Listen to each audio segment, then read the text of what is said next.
And I'm not going to get into the whole controversy of Die Hard, whether that's a Christmas movie or not. That's a whole webinar for another day. That's a Take it whole away, yeah, Kevin. that's one of the next webinars. So starting off without the controversy is going to be the budget review itself. So this is where we want to start everything before we even get to the actual holidays, get to the actual meat and potatoes of the payments and everything. We have to take care of everything else first. Basic needs, stuff like housing, food, transportation, childcare, medicine. This is where the flow of the income goes. For this is top priority. These basic needs, that's what you want covered first.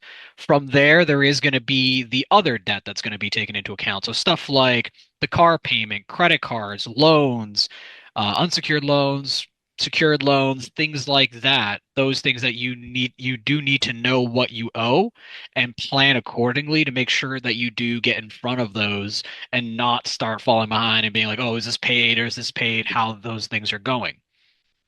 Thirdly, after those two, is have a plan for savings. Idea of so this is where the holidays will come in as well. But being able to plan for the gamut, as Levon said earlier, knowing that you're going to have all of these gifts, food, travel, expenses, spread it out instead of having to, put it all on one paycheck or a couple paychecks at the end of the year to be able to catch up to everything.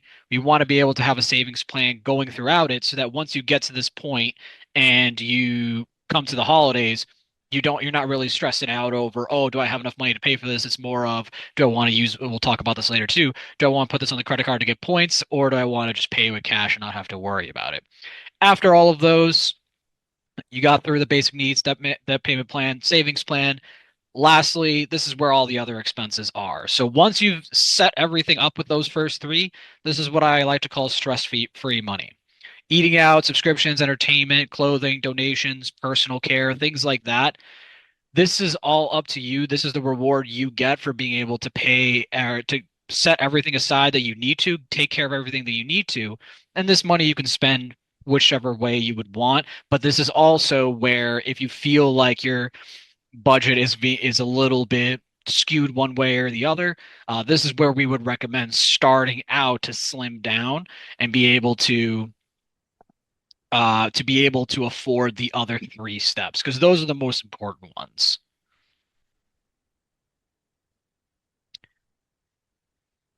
Yep. And so like we talked about, prioritize, know what you owe, holidays, cut back or cut out for the all of the other expenses.